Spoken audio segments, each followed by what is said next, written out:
just so you know. Yeah. Yeah, we are trying to figure out what the best rhythm of is to send out to like keep people updated but not be, too noisy. All right, bro. We are live on YouTube. You ready to start this thing? What else?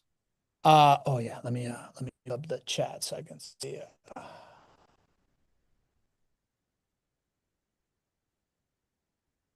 All right, ready to go? Let's do this. Oh, welcome, everybody, to the weekly edition of the Not Your Average Investor Show. Today, we are having a real life investor conversation with somebody who is kind of doing everything at once, right? Like raising a young family, managing a career, investing in Airbnbs, doing his own flip, also investing in rental properties remotely as well. He's a guy that I've become good friends with. Which I will introduce you to here shortly. Rafi Suazo. My name is Pablo Gonzalez. I'm your host today. Greg is not here. He's on vacation with his family, but we have guest investor in the house. I, you know, veteran, Navy veteran, construction pro extraordinaire, real estate savant, flipper, short-term rental guy, passive investor, somebody that I've had the good fortune to hang out with less times than I want to, but every time it's a really, really awesome experience. And when we get to connect, Rafi Suazo. Welcome to the show, Rafi. What is up, sir? Your energy is infectious. I appreciate it. You probably gave me my version of Red Bull for the rest of the week, and so I'm excited to riff with you, man, and to kind of hang and to hopefully learn and teach and be. So, I love it. I'm excited to hang with you too, man. Rafi, I don't know. I know that you follow the show some. I know you've tried to make it to the summit. Are you familiar with our tradition that we start the show with? uh, I'm gonna be, we call it beginner's mind, is the best place It's to be. It's all the right. most curious place I can be. So hook me We up. call it the roll call, baby. When we start off with John Heading, our leadoff batter, hitting first. We've got the ringmaster, Drew Barnhill, checking in. We got the KOB, Christopher Lee, King of the Beach from Fernandina Beach, Florida. We got Archibald from Canada checking in. Archibald, good to see you, man. Condolences on that. Oh, actually, no. Canada, did Canada advance in the World Cup? I think they advanced in the, right? Yeah, anyways, we got Le Messier, Reggie Fonse, checking in from the Inland Empire. We got Il Maestro, John Williams from Long Island, New York. Who else we got in here? We got the Mountain Man, Billy Green from the forest, fiery mountains of Colorado. Billy, I'm sorry to hear that, man. I was just out there hiking the Continental Pass. Really cool stuff. We got the shaman, Nadim Shah from Pacific Northwest, the shaman of the Natural Show community. Belinda from Dallas, Texas. Welcome back, Belinda. Jeff Wonder. Yeah, yeah, I know you know him. That's my dude right there, dude. We That's met the we met guy. together. We met together. Right? Yeah. I invited him. I Uh said, come on over to the show today. He's like, I'll be listening from the beach. I said, that's what I'm talking about. Love it. Love it. Do it. MJ from NJ. I like it, MJ. Giving yourself a nickname. I appreciate the help. MJ Rueda back in the house. We got oh man, this is a name and it's far away from me. It's Yana Puello. Hola a todos. Greetings from the Big Apple. Yana, good to have you. Who else we got? We got Linda Mercurio. Linda, good to have you back. I haven't heard from you in a little while, but happy to have you on the show from South Carolina. We got LinkedIn Lowry, Mr. Ed Lowry here from Jackal Beach. Who else we got in here? Check in. Of course, our favorite smile from the Pacific Northwest, Pamela Myers, and the patron Santorios, Michael Santorios from Northern Virginia. And of course, MVP Lee Bishop, who I hope one day you have the pleasure to meet. Rafi, the best. Who I else? mean, I've seen Justine Herrera. hats, I've seen pictures, I've seen like, I know of this gentleman. I get to meet him sometime for sure. He's a legendary man. He's a legendary man. One day you'll meet. He's so Fortune Builders guy. So, Rafi, Cool. before we get going, we have a couple of breaking news announcements. So I'm gonna start. Breaking news. We've got there is a JWB client only interest rate that they're rolling out right now. Interest rate of 3.99%. It's a new financing product that JWB has access to. Closing costs will come down from 6% to 3%. These are no more concessions, no rate buy downs or maintenance credits, any of that stuff. This is a deal that JWB cut that is new and available for it's available for new and current client purchases for the next 5 purchases. This is something that they worked out with one of their preferred lenders to be able to make this happen. So if you are interested right now in locking in a 3.99% interest rate, which is a rarity these days, lock in the cash flow that means, be able to do that stuff. Reach out to JWB as soon as you can, because the next 5 purchases will be eligible for this. If it works, who knows? Maybe they'll extend it. I'm not sure. But for right now, that is a special that they got going on. 3.99% interest rate. Ruffy, you're pretty familiar with where interest rates are at right now as you're selling a flip and doing all these things. Sounds interesting. Get it?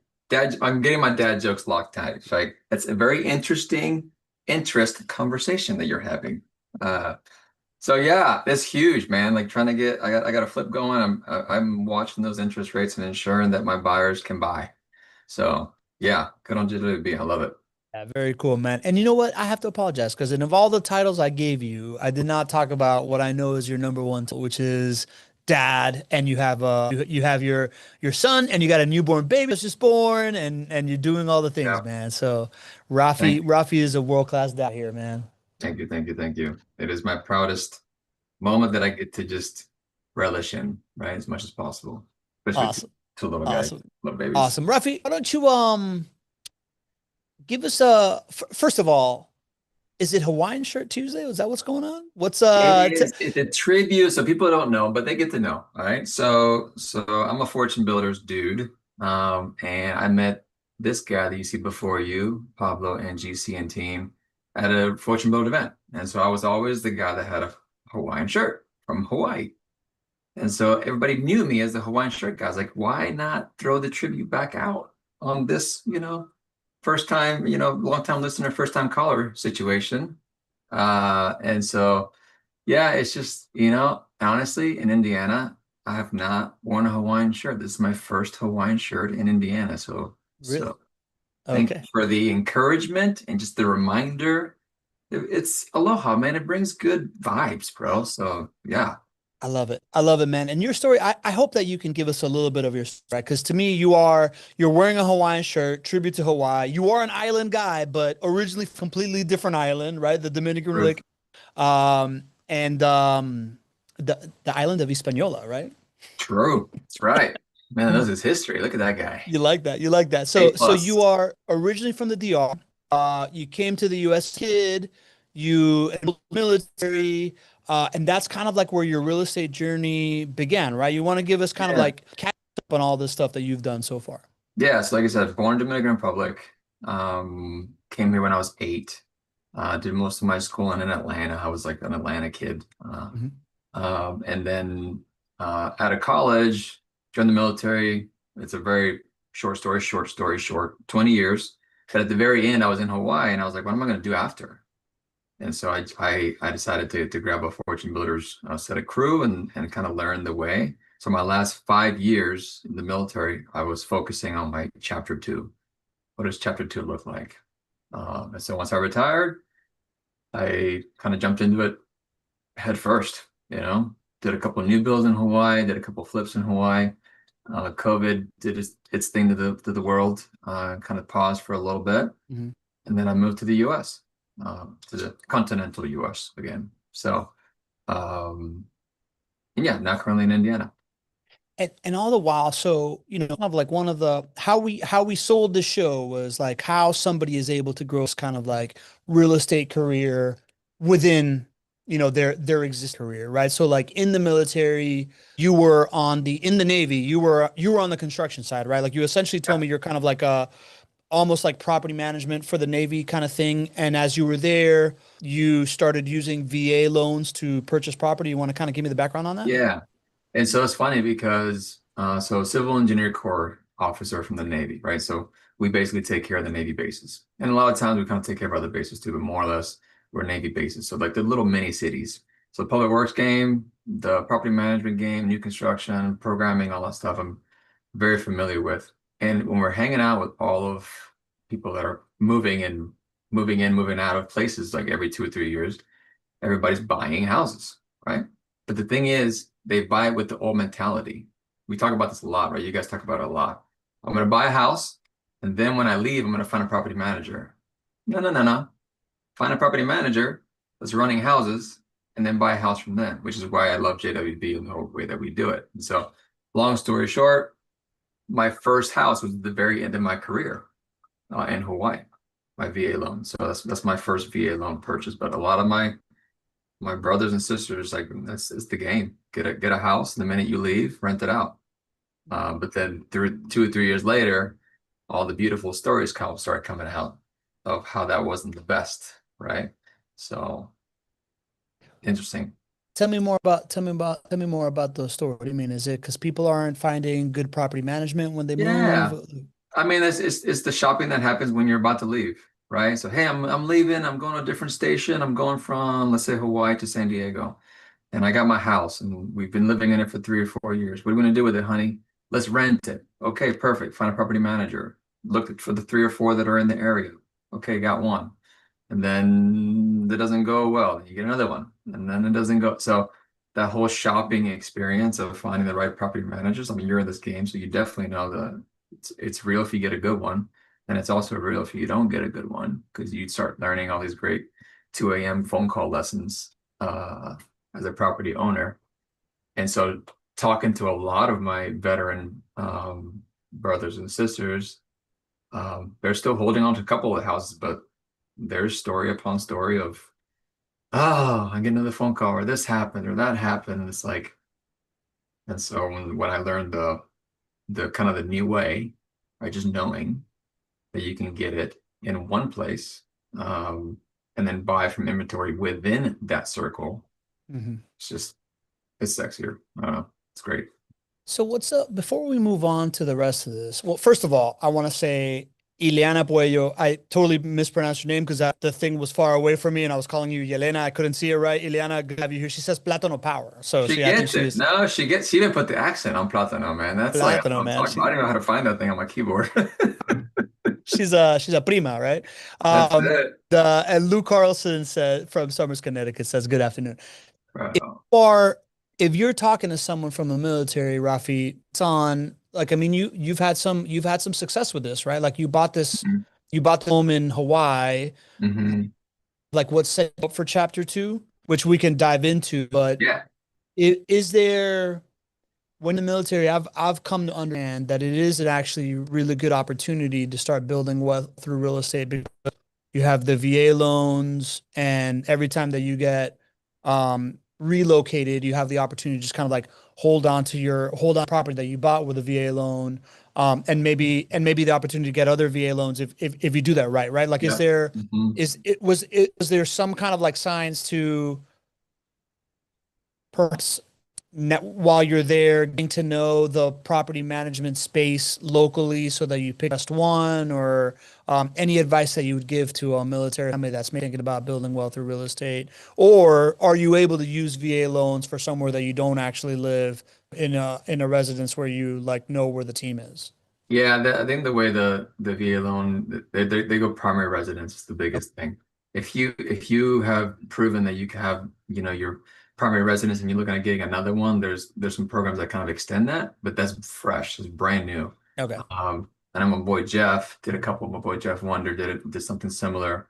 But the cool thing about having a lot of veterans in the space, example Hawaii, when you walk into Hawaii, I'm walking into a space where people have been leaving for the past 15, 20, 30, 40, 50 years, right? Hmm. So a lot of folks, the knowledge stays. It says, hey, who's the best property manager in this space right now? Because, oh yeah, they're taking care of Susie and Joe and Jim's house here, right? So this is the people that you want to get into. And so that's one of the cool things about having a network when you first walk in. Like you're walking in on a network. You got to leverage your network, but there are folks that have all the bad stories and folks that have the good stories. And so you're immediately walking in on a bunch of data. You can go, okay, Out of the 25 people that I talked to, they said this is the right people to work with. Um, and yeah, like 0% down. It's like the best gig ever, you know? Yeah. Yeah. So As you know, nobody believes in the power of the network more than me. So yeah, we'll be tight on that one. for Um, sure.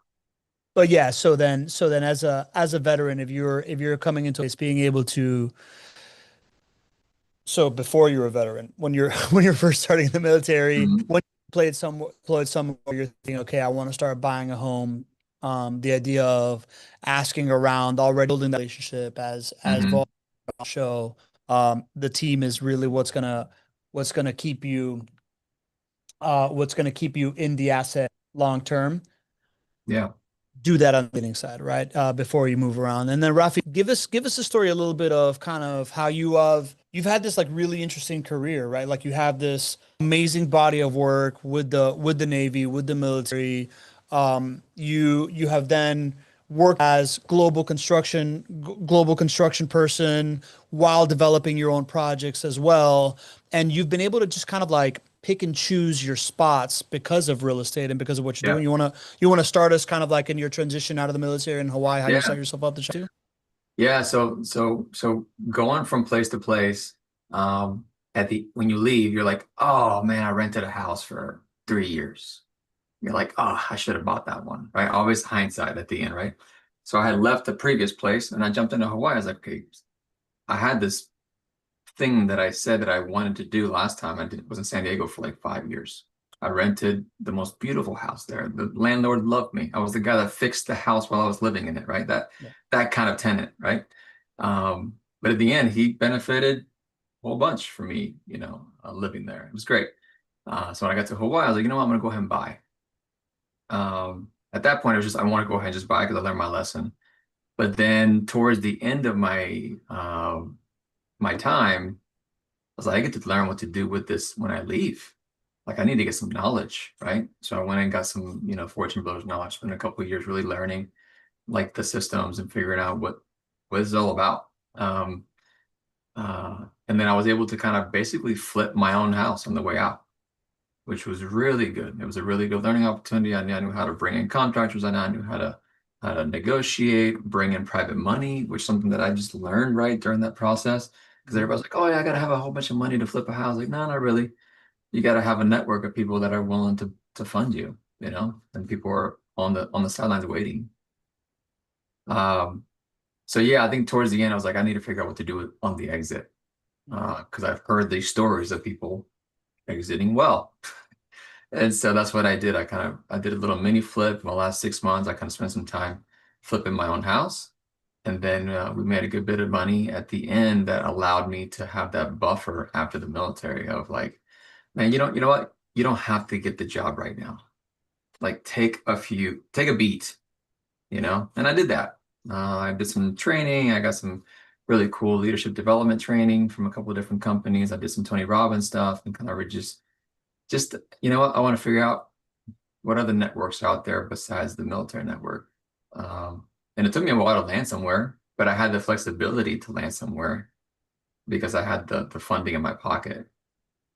So that was everything because knowing that you have to have a job or choosing to have a job are two different things. Yeah. So Yeah, that's one of the I feel like for guys like you and I that got into real estate by the time that they were in their 40s kind of thing, it's one of those great underreported benefits of real estate, right? Like yeah, this idea that yes, we are playing for a better retirement and wealth creation and all these different things, but there's just this kind of higher floor that you fall back to when you know that you have been putting the time on the real estate thing, and whether it's flipping like you were doing, or building a rental property portfolio, or having a short-term rental in mhm, Cabarete, you have, kind of like these like different options that you have. Don't just play into, we talk about it a lot on the show, right? Like the real estate retirement to me is a retirement of better options at the time that you really, really need better options. yeah, Um, based on all the good things that you can do later in life, but even earlier on, Hmm. when you're involved in this stuff, you still have better options based on the fact of access to financing and capital, whether it's what because of your network or because of the property and what you have, this increased cash flow, whether it's from your rentals or it's from something that you flipped and sold, right? Like it just kind of like allows you to tread water longer in an advantageous state, which is a really cool kind of like thing to see in your story as well. Yeah, I appreciate that. And Yeah, not to man. get it confused, like it's a roller coaster, right? So like the one thing I was in training with the team Fortune Builders for a while, and it wasn't until like maybe a year and a half in, I see this one little graphic that shows the life of a real estate investor. And in my mind, like I'm like, oh, I'm learning all this stuff. I'm gonna be freaking awesome in like 6 months. It's gonna be great. Lamborghinis and Ferraris, right? All that stuff, right? Your brain goes into all the beautiful things. But the roller coaster of like, hey, you're only a baby. You're 6 months old in this game, right? You're not even a teenager yet. So give yourself some grace and learn what you need to learn. And it wasn't until like the fourth or fifth year that I got my stride. Like I was in the water flaring around until like, oh, okay. Well, passive income. Cool. I see that. Okay. Don't go onto a property with a bad GC. Oh, I see that. Okay. Right. So now you're getting into your stride. So it took a little bit. And I hope that anybody listening can just not get disencouraged, but know the reality that anything good takes a little bit of time, a little maturing, and then all of a sudden you're like, okay, I feel that I'm actually getting in my stride. My first conversation having talking to a private lender, I was sweating, dude. 5 grand. I was like, hey, I'm flipping a house and can you give me 5 grand? Right? Completely just like fumbling my words. Now I don't talk to anybody underneath, 25 is the minimum conversation, and that's within 3 seconds. Hey, I have an opportunity, I have a house. I'm looking for 25 to 100,000. Which one do you want? 25, 50, 75, or 100? No? Okay, thanks. Appreciate it. Right. But that maturity of like having that confidence that I have for everything else, Mhm. having it now is time. Like that was time. And so I I tell that to any one of my little, teens or anybody that I talk to about like, oh, I want to be in real estate. It's like, cool. Get excited, use that energy and understand the reality. And you do both, right? Energy plus the reality and go. Mm. So I like that, man. I like that because we talk a lot about how real estate gets better over time, like a fine wine, right? Like when you buy and hold and stuff appreciates, cash flow goes up. But we don't talk a lot about how you get more comfortable over time with the conversation, with the yeah. different things happen, right? Like you get to you are not just growing in your assets and your net worth, you're also growing experience and you're growing in know-how. Like it takes me back Hmm. to the idea that it's really been in the last like 2 or 3 years that I feel like I speak real estate pretty well after hosting Yeah. 500 plus of these podcasts. Yeah. But if you catch me in 2020 or 2021, I'm just very, very insecure about what I know and what Yeah. I don't know.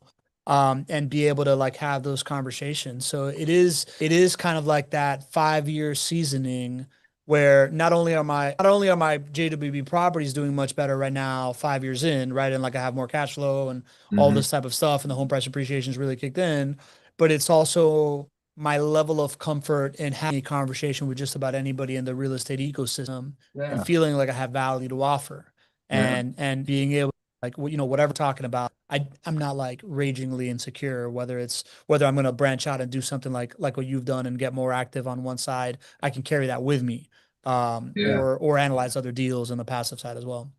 And even like we talked about it, a little bit in our past is like, how do you bring that confidence into your home, Mm, right? yeah. To your wife or your husband, whoever is in the game that you have said, hey, I'm you're ride or die with me, and we're Yeah. doing this for the next 50 to 100 years. Hmm. Like, how do you bring that person with that confidence? I mean, if I was the beginning, I'd be bleep, bleep, bleep, bleep, bleep for like. But now I feel, and even then, right? Because I don't know, I'm not sure if everybody's marriages is like perfect like mine, not, right?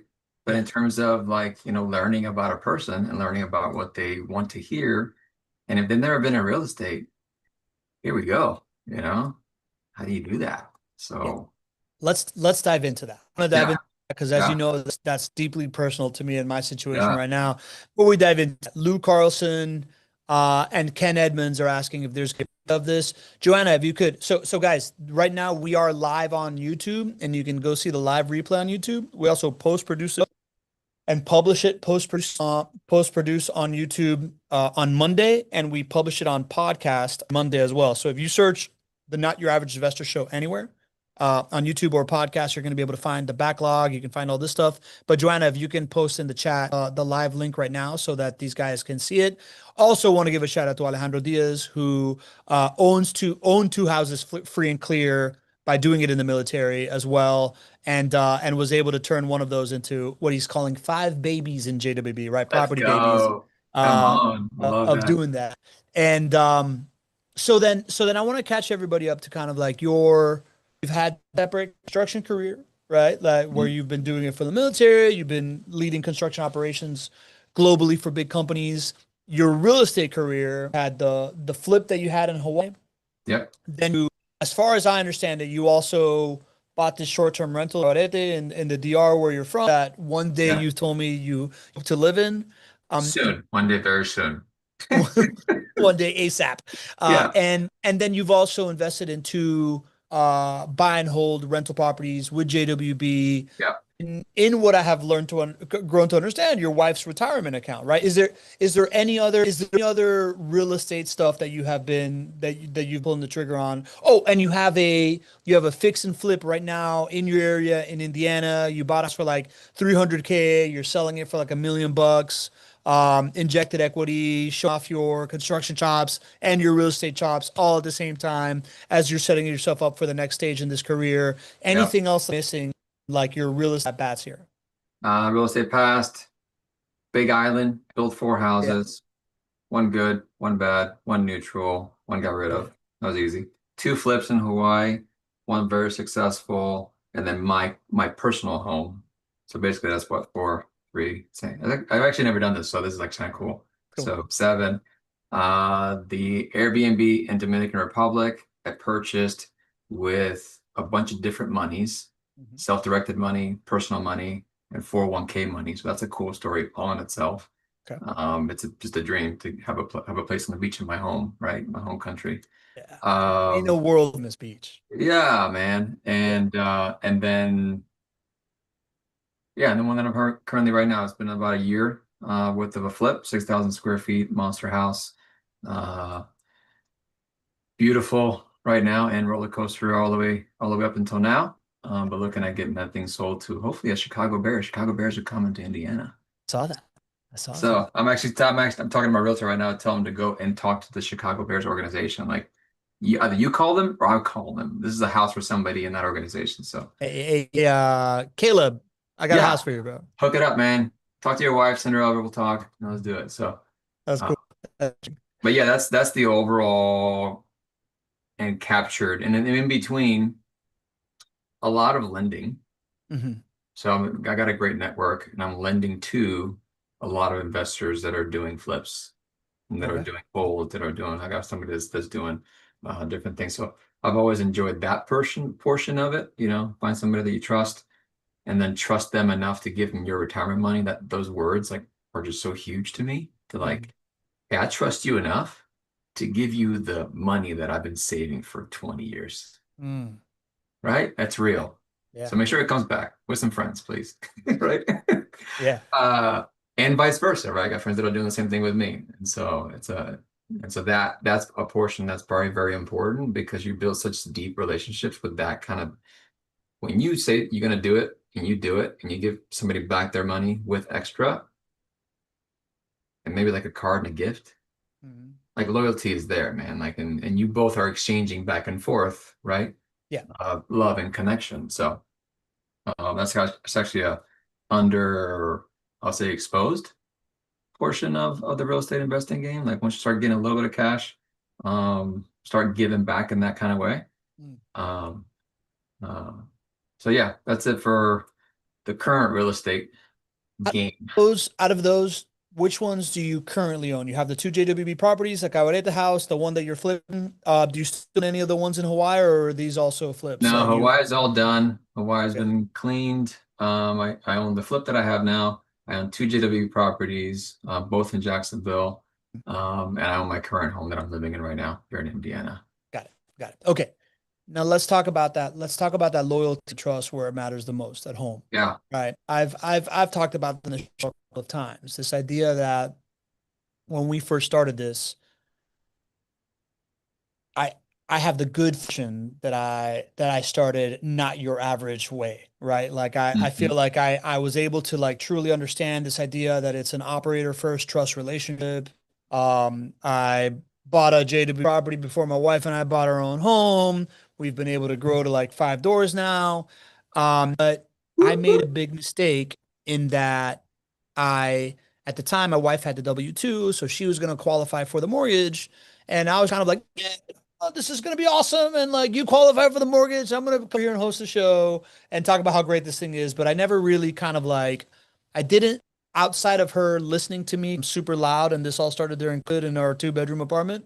Like I didn't do a lot of kind of like educating her on what to expect. I didn't do a lot of like I enrolled her, we talk about being good enrollers. I enrolled her into this, but I didn't enroll myself into the hey, how's the qualification for the mortgage going? Like I don't pay attention to emails and things of that sort. I just kind of like gave it to her as homework, and now I'm in this period of we're a period of our life where we're looking to expand our net worth.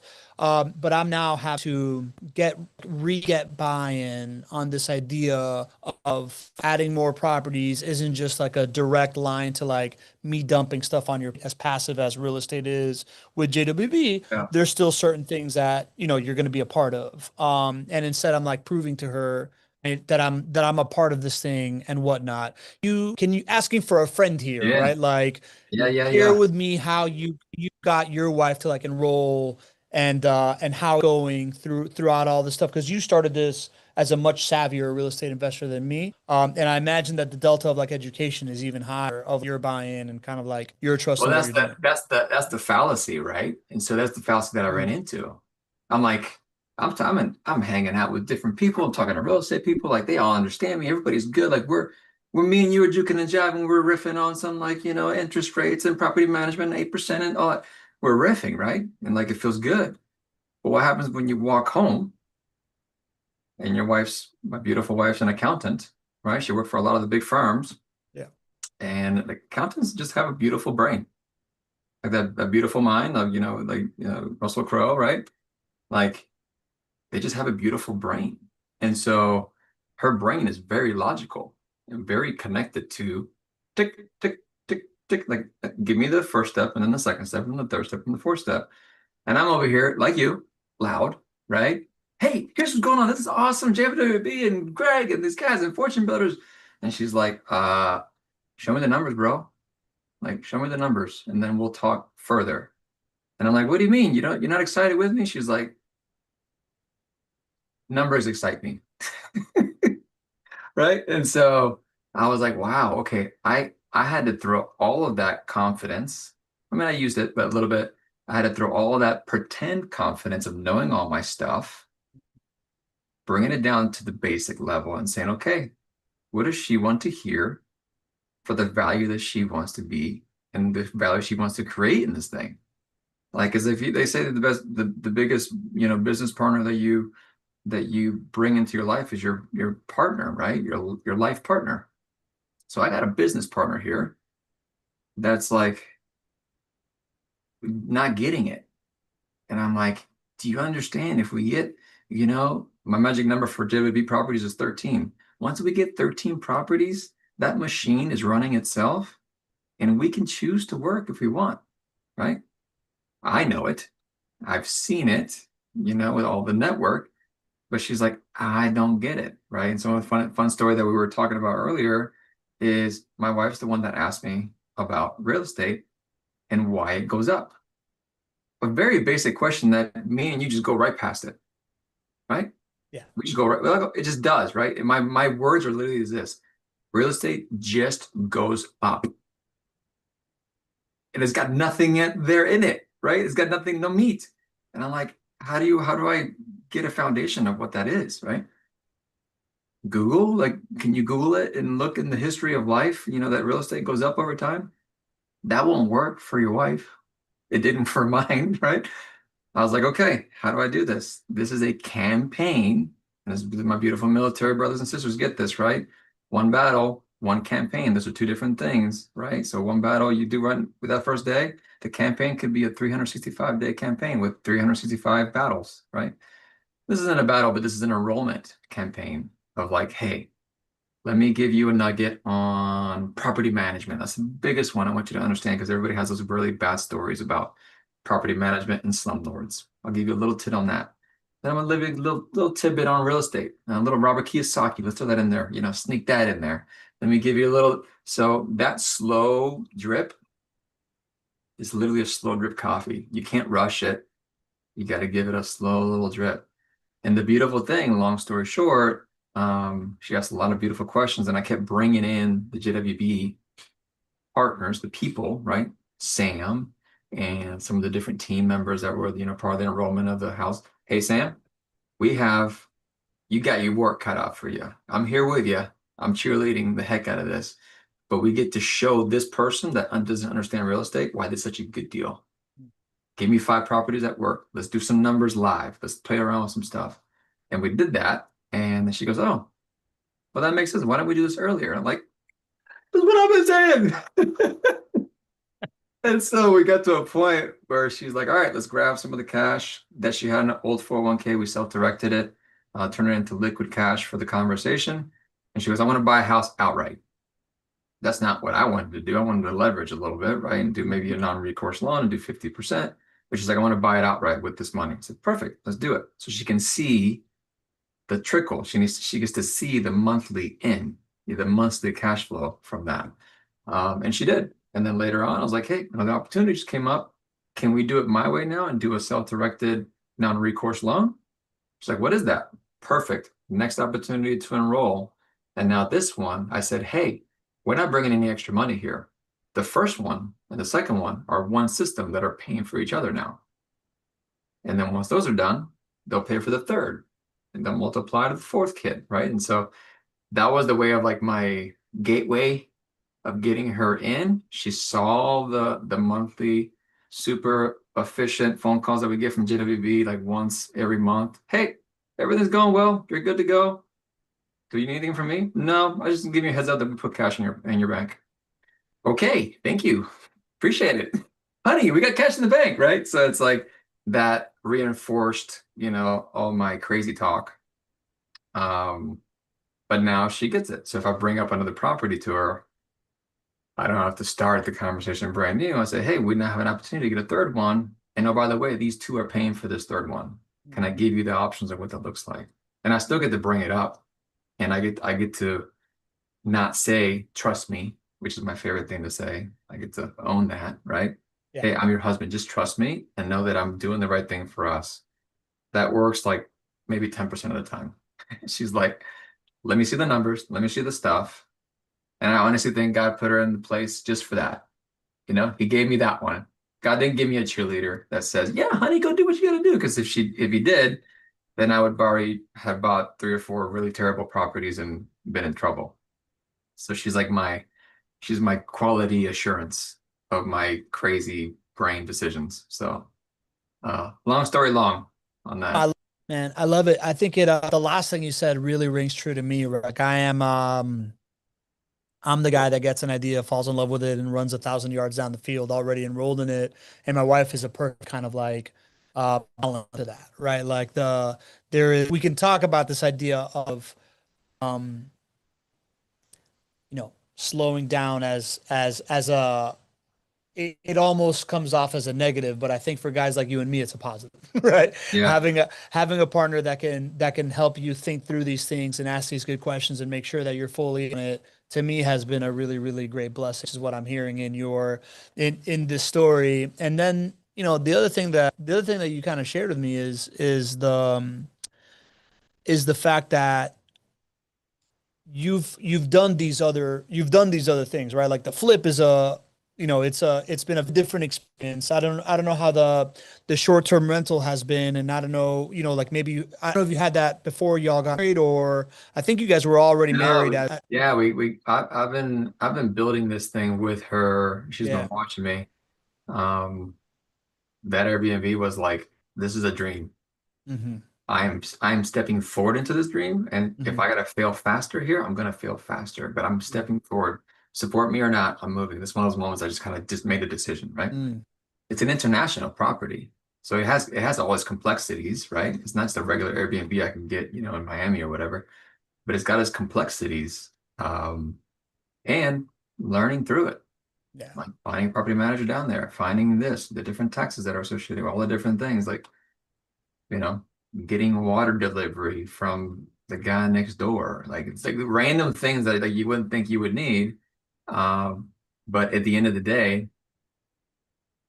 on on paper, it's one of my best decisions Mm. because the appreciation, like in international beach land, Hmm. it's moving so fast. Is So I interesting. literally bought it for 300, where it's worth like four and change, right? In about a 2 year spent. Hmm. It hasn't been renting 100%. It's not like, the best in terms of like 100% rental. Hmm. Um, but at the end of the day, like it's it's it's sitting there. Yeah. It's mostly paid off. And if I gotta like if all the dumbness that's happening in the US does more dumbness, I'm gone. And I'm in Dominican Republic on Yeah. the beach sipping a latte, bro. Like that's what's happening. So I have my nest egg at home ready. So that decision as a like a lo logical person makes absolutely no sense. Yeah. For the dream and like the fulfillment of having in my own place in my own country, Hmm. like that's that's everything. And right now, if I were to sell it, we'd probably be okay. And so you just can't see it. Cash flow is like she's like, show me the money now. I'm like, I'll show you the money in 20 years. She was like, that doesn't work for me. I said, I know, but trust me, it's gonna be really good 10 years from now. You just get to just stay with me for two more and then two more and then two more. And Yeah. I'll give her the little wins as it goes through. So So it's so interesting, man, on a couple of levels. One is how similar we are. Like we really also did have this conversation around kind of like, do we want our next real estate venture to be an escape hatch just in case things go really, really south here? Like, is there going to be violence? Who knows? Right? Like all these different things, but we also were like, it can't only be an escape hatch, right? Like it also has to yeah, make sense as an investment as well. yeah, But the idea of real estate being a truly emotional, like the emotion of real estate is real, right? Like whether it's your primary residence, you're generally not buying it for, like a straight up financial decision. It's a much more emotional decision. And then it yeah, also bleeds into some of these like Airbnb properties. Maybe hey, I can just make it work until right. this becomes our dream retirement destination. Yeah, And those are two different things, as opposed to the much more kind of like, I just want this as a show me the money investment, right? Like a yeah, passive income property in a growing real estate market with a operator that I trust, and how different those experiences are when you can make a non-emotional real estate decision versus one that you've priced in some emotion and you're in for a ride, right? Because like I think yeah. if you were telling me a little bit of kind of how these JWB investments have allowed you to kind of like put some wins on the board Dude, I'll that hit that have ball. won you I'll hit some that little. trust and You got you. just, you just gave me like this really slow moving softball that's like stuck in the air. Like I'm gonna hit it. Okay, so this is a perfect tee up, right? Literally and figuratively. And I appreciate that because this is the thing that become the wins of our conversations. So if I'm about to have a really bad, we didn't get any rentals for the month of whatever, May in this Airbnb, right? I'm about to have that conversation. It's never fun. I never like having it because it's just not fun. But here's what I start with. I start with, hey, the two JWB houses that we got, free and clear. We just got an extension lease that just came in for 3 years.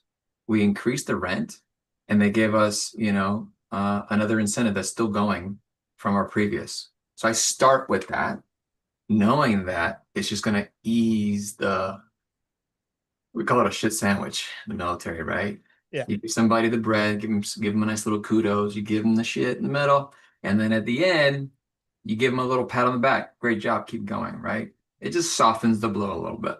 So I use JWB as my bread, dude. Like, here it is. I got house number one, house number two. We're doing so amazing. It's so great. I'm excited to win on this flip. I'm excited to win in our W-2 jobs so we can grab this cash and buy another one. Now, with that said, here's what we got going on. So it really has helped. And she hasn't, at this point, she hasn't said, I want to go talk to JWB right now. It hasn't been a conversation. She just basically says, oh, okay, cool. Money's coming in.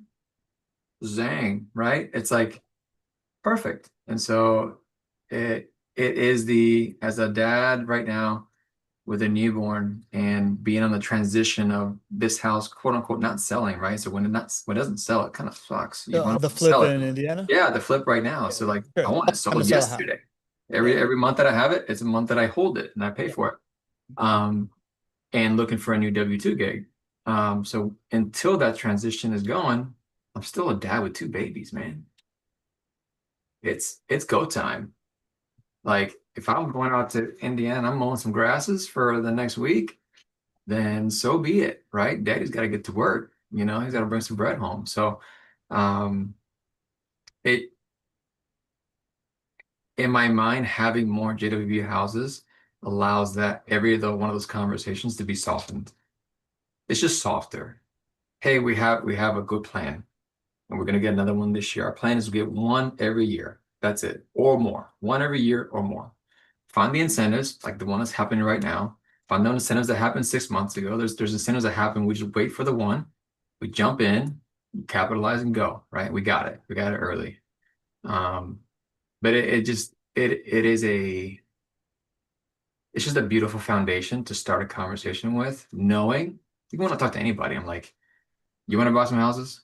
Just stop all the noise. Can I just introduce you to this company so that you can kind of just go there and get one?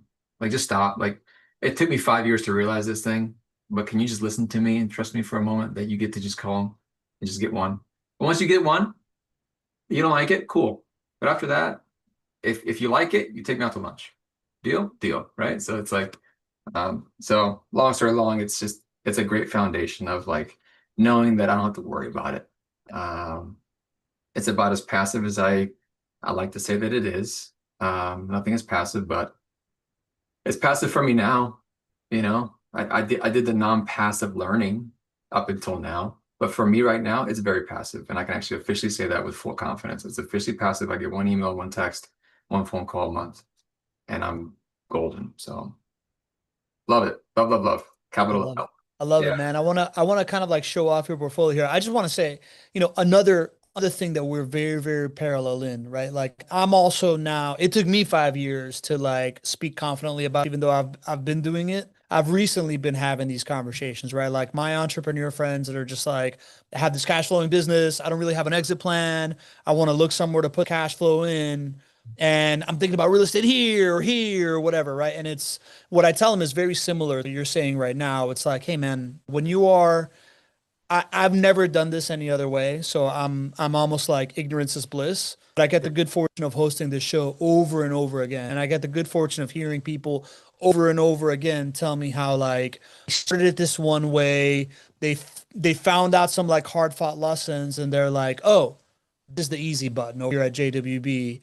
And this idea of like, why not de-risk? Like, is it worth it to, can you put a bunch of work into finding a higher return? It also comes with like a higher risk profile and you're kind of out there swinging for the fences. Yes. And it could work out.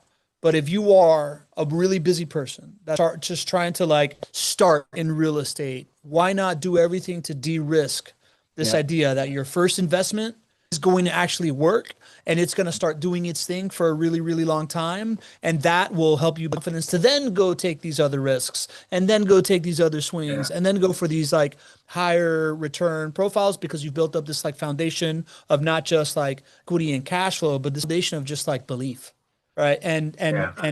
And like confidence in it. That's the new thing that I've been telling people that I'm just like, I think for the it might surprise you to hear this, but I've actually like struck out 100% time on recommending people that didn't come in from the show to like Isn't that invest in crazy, JB. right? Yeah. It's crazy, right? Yeah. Even though I'm like all in on it, right? Yeah. But now it's now having this conversation is very, very different. Like having it Yeah. coming at it from that perspective. And I think I have like my first two friends that are actually gonna listen to me. So but it's from that, right? It comes from that like awareness of, man, yes, there's all these other things. You're gonna hear all these numbers, you're gonna hear all these other actually opportunities. But at the end of the day, when you're getting started, don't you want the number one thing I would recommend to you is having confidence in going forward and Yeah. decide that like it's compound over time. So why don't you just get on base to start and like I eventually want you're to gonna get capture home. this, man, because this is I get to and I get to interrupt you on purpose. It's very much on purpose because like this is the time people get to know some of this stuff. And it's like, oh, I would have been told this when I was like 20, my 20s. I would have freaking done it. I was actually very confident in listening to people that were quote unquote smart, right? I was paying attention, but nobody was giving it to me. I was like, I just couldn't find the right people that were giving it to me. So the self-directed game is so huge. Self-directing your IRA or self-directing your 401k or self-directing because everybody says you got any cash? Like, no, not really. It's like BS. Let me tell you what you do have. I guarantee, because you've had a W-2 job for the past 20 years, you have a bunch of money stashed in somebody's 401k. That's number one. If you heard along the lane that you get to get a Roth IRA or some kind of IRA in your past, you probably got one. You've been putting a little bit of money in there. I guarantee you have money in there. My favorite conversations are the ones where people discover they have money, but they think they don't, right? They've been stashing it away. The thing is, they've been told they can't touch it until they're 60, 65. Mhm. That's BS. You can grab your money right freaking now and do this kind of stuff. And even I got a 16-year-old kid that I was just talking to. I was like, he came over just to work at the house. I said, I owe you $500. I'm gonna give you 100 of it. The other 400 you only get if you open up a Roth IRA because I want to fund it. You're not going to get it otherwise. I'm forced in this moment, right? 16 years old. Imagine getting your first Roth IRA at 16 years old, right? And so knowing that you actually have money to do this kind of stuff in a IRA and a 401k, don't take it all out, right? Grab some of it and get your first house with it and see what it looks like. So again, my wife loves it. She's happy with it. The education of self-directing is this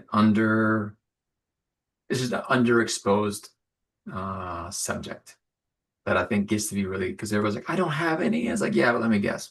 You got $200,000 sitting in an old 401k from company X. How'd you know? Yeah, there's trillions of dollars sitting there.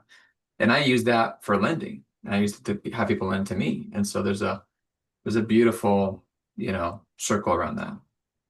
So Awesome. All right, man. I'm gonna show how you've only been investing with JWB since 2025, but we're gonna show how your portfolio has been performing so far for cool. for the community here, who I know is very curious. In the meantime, I saw Yeah. Elena Polyak asked, "What is the minimum down payment required to purchase with JWB and qualify 3.99 rate?" And I saw the fairy godmother of our community, Jen Filzen, answer that question.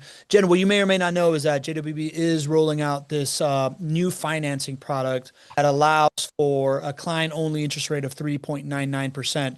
It's not one of these buy downs or a concession or anything like that. It's a 3.99% rate. Also reduces your closing costs down from 6% to 3%, and it's available for new and current clients for the next 5 purchases only. And Elena, I say all that to say that this is a new thing that JWB roll out. Usually my co-host here, Greg Cohen, he's the co-founder of JWB, and he'd be able to answer exactly what that is. From what I understand, this is just a personal decision. You get that rate. It doesn't involve. I don't think it has a 25 or 30% down qualifier. I think it's a matter of like personal preference of what you want to put down, depending on the type of cash flow that you're gonna want in your real estate portfolio. So That being said, I think the average, a pretty good rule of thumb of JWB property you're going to look at is around $225,000. If you do the math on 20, 25%, 30%, you can figure out what your down payment is going to be there, qualify for this 399% rate. And if you really want all the details, go to chatwithjwb.com, just book a call with the team and they can explain it through it. Not a hard sell or anything. The first call is really just kind of like a get to know you call. So I encourage you hop on and they can explain everything Pablo, for do you. this. Do That this. said, Put what's your up? hand in front of you. Put your hand in front of you real quick, Pablo. Uh-huh. Bend it. Bend it What? up. Bend it Okay. up. Yeah. And then pat yourself on the back. Because that was freaking awesome, dude. You like You that freaking ran explanation real through quick? yeah, that was great, man. Like freaking yeah. Talk about some confident freaking real estate conversation. Let's go. That's why Yeah, that's why I make the medium but here, Rafi. go. Come on. Portfolio. Okay, so this is your story right now. This is not financial advice for any watching. Past results don't guarantee future successes. This is entertainment purposes. Do your own due diligence, right? That being said, Rafi started investing with JWB in March 2025. I remember perfectly, Rafi, when you call me up and you're like, "I want to go to the summit. I'm gonna buy a property." And then life got complicated. You weren't able to come to the summit, but you still moved forward with the property. And then you bought your second one in October 2025. These are the addresses and purchase dates everybody sees. It's been a roughly a little bit like a year and a quarter, and then under 2 years for these last two. And because of that, Ravi, you've earned 42 profits so far, right? Home price appreciation is 15,000. $960 in that short amount of time. Principal pay down, not a lot here since you've only had it for a little while. Net rental income is a pretty big one here, 24,651, and you've had estimated $1,342 in tax savings. Here's what is interesting, Rafi. We talk about the Pac-Man principle Yeah. of real estate investing and how home price appreciation usually makes up 60 to 80%, but on yours, it's at 37% of total profits because you've only had it for under a year. And the pack Right. principle Yeah. takes a little bit of time to take over. So you have this big chunk of net rental income because as you shared, you have bought one free and clear, right, in your Yep. retirement account, and then the other one is financed. So you have this like beautiful chunk of net rental income, and this is just a perfect opportunity to highlight the fact that real estate is not a one size fits all thing. It's important to work with a financial engineer that can help you kind of right size it for what you guys are doing. Rafi, if I'm right in your story, your wife wanted to derail the whole thing inside of her uh, retirement account, buy it with cash, get that cash flow going. And now that you got that cash flow, you were able to introduce the concept of leverage and the concept Yeah. of buying it with a non-recourse loan. And now this is what your Pac-Man looks like. And over time, this chunk over here of home price appreciation will take over and become the Pac-Man itself. But for right now, you're enjoying a nice little bit of flow, man. Good. True, true, How'd I true. do there? I get to grab that one and give it to my wife. I love it. I'm gonna send her the notes. She'll love it. She's gonna love Anything it. I can do to help my friend. I appreciate it. Tell me, so real quick, two things I want to touch on before we get out of here, Yeah. as we're coming up on time.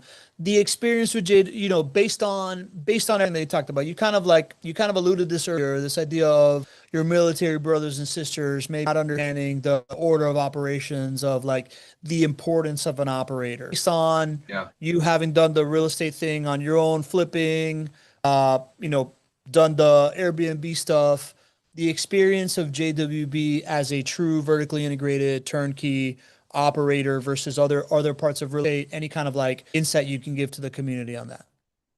Yeah. I mean, I think where do I start? The the reality is it's the circle. I think I really love using the circle as an analogy, right? We buy their house and then they make their own circle around the property managers around their house. But the epicenter becomes their house, right? So now you have a house, you draw a circle, and you find anybody that's around here that's actually your property manager. The cool thing I like doing is just flipping the script. Find the property management company, right? Bigger hand, right? Find their circle and just pick one of the ones from their circle. You don't have to create the wheel. Just find one that's been doing it. And if you need to know how many, Ask how many, 4,000, 5,000, whatever. Figure out how long they've been there, 10, 15, 20 years. Are they going anywhere? Probably not. Investing in Jacksonville over and over and over again, downtown and everything else, they ain't going nowhere, right? From my perspective. And so that's been the biggest shift is kind of the nucleus. Find the nucleus and then draw your circle and find your circle. So it's kind of like the flip on the same wheel. But everybody knows the first one. But they understand the concept. So you just flip the script for a second. They're like, oh, that makes perfect sense. And I love saying, oh, by the way, I just got a property and they have a 3-year lease. See ya. Bye. Right? Like immediate. Like who does that? 2 to 3 year leases? Like, talking about security. So that's my drop pen moment for I somebody. like that, man. I like Yeah. that. That's the first time that this has been explained that way. We talk about shifting the order of operations, but you're talking about shifting the nucleus, right? It's Yeah. not an order of operations. And I really like how you said that because an order of operations is linear, whereas what we have in real estate is a flywheel, right? Like it is Yeah. something that as it turns, it gets more and more powerful over time and more momentum. If the Yeah. flywheel is your property, that's limited, right? Yeah. Like it's still good, right? You're still going to get the 5 profit centers. You're going to get all these different opportunities. Sure. But if your flywheel is a really, really good operator, the nucleus of the flywheel is a really, really good operator that opens up the 5 profit centers for your property, but it also opens up other properties. It also opens up a network like the Average Investor Network. It Yeah. also opens up these multiple different types of ways to invest and all these kind of like access to things like Fortune Builders has done for you or like JWB does for the people here. That's 100%. really, really cool, man. I really like how you put that. That's really valuable. Yeah. Thank you for that. I'm going to copy that. Steal like Do an it. artist.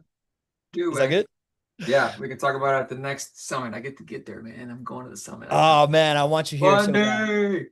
I want you Going. so bad. Two things I want is you to come to the summit, and I want to go rent your place out in Cabareta as well. Please. So that's for everybody. Come hit me up. Yeah, I I'm will. I I'm will. trying to give it to the people that I love, and this is a community that I love. So freaking hit me up. Come to Cabarete. It's awesome. It's got a beach. It's great. Yeah, it's great. Rafi, before I let you go, man, I don't wanna skip over the point that you are right now. You're finishing this flip, so you're Yeah. now kind of like Finished, baby. Finished. yeah, Gone. your services are now Yeah. available for the right construction Correct. company that wants to hire somebody. Yeah. What are you looking for, and why should someone hire you right now so we can let the world Yeah. know? And how do we get in contact with you? Yeah, so my LinkedIn's the easiest. If you put it in the show notes somewhere, just hit me up on LinkedIn. Looking for a W-2 gig or something like it, right? Remote's ideal because I have 2 babies at home. I'm all good with the travel business. But basically, I've done construction globally. I run over $4.9 billion worth of a portfolio of construction with a B, billion, and then over 30 countries. So I know the game. And I'm really good about stepping back and seeing the causes of situations, right? From the forest. I'm pretty good about seeing that. So if you're looking for somebody that can solve some problems, you got a connection there, hook me up, just introduce me. I'll take care of the rest. But I'm looking to get some stability in the income of the Swazo household. I got a brand new baby little lady that needs a lot of good new pair of shoes and a little comedian of a kid. Man, you're gonna love this kid when I bring him to Jacksonville. Rafi Jr. He's hilarious. So he brings me joy. I love it, Rafi. I just wanna quadruple endorse that. I like when I think about hiring somebody, I think the skill set of construction and what you're doing is just kind of like table stakes, right? And you obviously have that, right? Like you've done this for the military.